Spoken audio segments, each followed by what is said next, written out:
This is a border.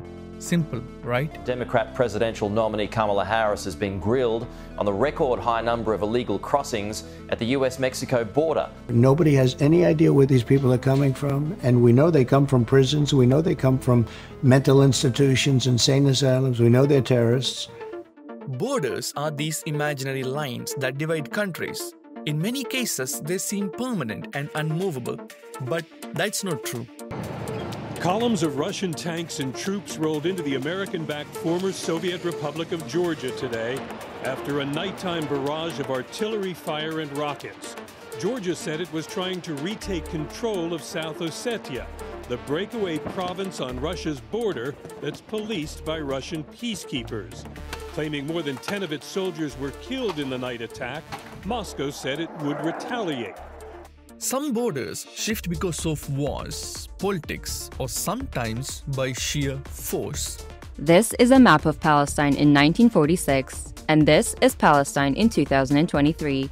The drastic change involved the killing of thousands of Palestinians, with millions of others being displaced over the course of over 7 decades. Let's talk about one of those borders, the Oder-Neisse Line, the border between Germany and Poland, and how it became one of the most controversial borders of the 20th century.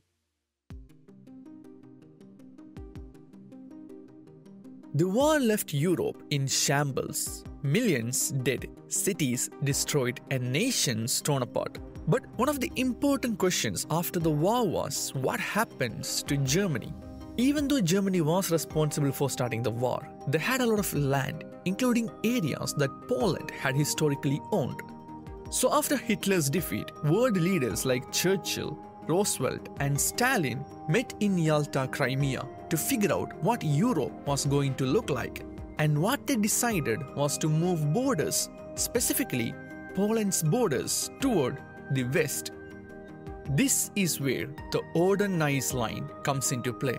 At Potsdam, it was agreed that the new border between Germany and Poland would follow the Oder and Neisse rivers. So the goal was to give Poland some land they lost to the Soviet Union in the east and to weaken Germany by shrinking it. The result? Millions of Germans living in what became Polish territory were suddenly forced to leave. These Germans were expelled from the land their families had lived on for generations. Over 12 million people were displaced. It's known as one of the largest forced migrations in history. The Oder-Neisse Line was drawn at the start of the Cold War.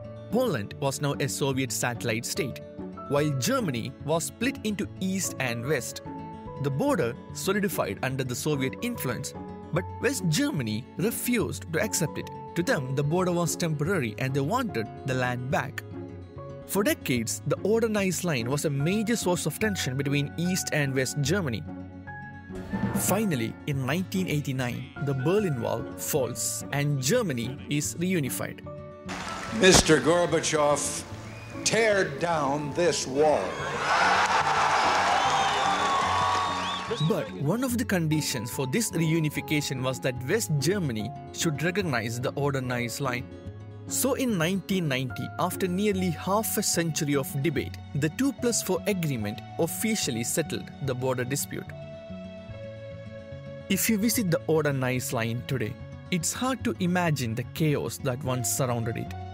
So the next time you look at a map, remember, every line you see has a story.